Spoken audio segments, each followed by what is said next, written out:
कहानी एक छोटे से गांव की है, जहां एक साधारण परिवार रहता था।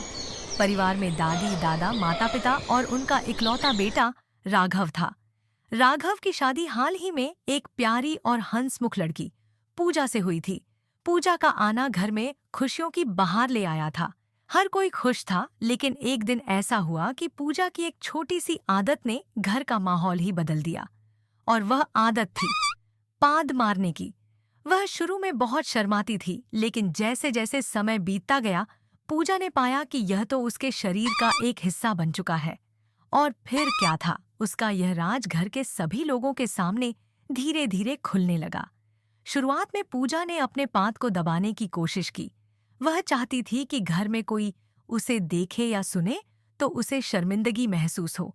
लेकिन जैसे ही वह किसी कमरे में जाती, उसके पेट की हवा किसी न किसी तरह बाहर निकल ही आती। एक दिन पूजा रसोई में खड़ी थी और अचानक उसकी तोंद में कुछ हुआ। फ्रो! एक लंबी और तेज आवाज आई। राघव, जो थोड़ी दूर खड़ा था, चौंका और बोला, क्या था ये? पूजा घबराकर बोली, कुछ नहीं, तुमने सुना कुछ? राघव ने हंसते हुए कहा, क्या तुमने सोचा था कि मुझे कुछ नहीं सुनाई देगा? पूजा का चेहरा लाल हो गया और वह शर्म से कांपने लगी। राघव ने हंसते हुए कहा, क्यों डरी? कोई बात नहीं, ये तो सबका होता है।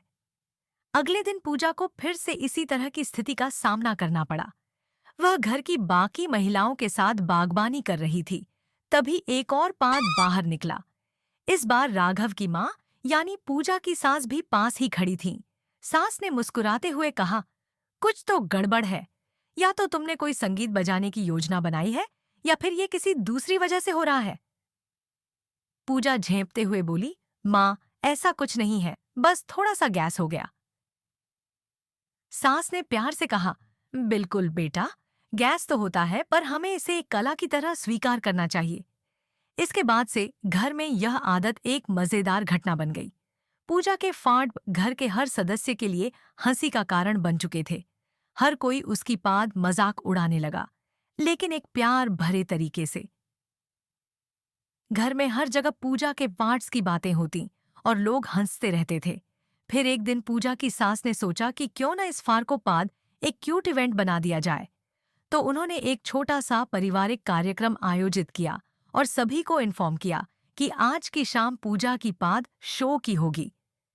अब यह वाकई में अजीब था, लेकिन क्योंकि सबको इस बात में मजा आने लगा था, हर किसी ने इसे खुले दिल से स्वीकार किया। शाम को राघव और उसकी माँ ने पूजा को कह दिया, आज तुम क्या क्या जादू दिखाओगी?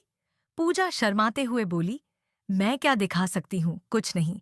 लेकिन जब कार्यक्रम शुरू हुआ, तो पूजा ने अपनी पाद इस तरह से प्रस्तुत किया कि सब हंसी से लौटपोट हो गए। वह कमरे के एक कोने से दूसरे कोने तक जाती और हर कदम पर एक न एक पाद का धमाका करती।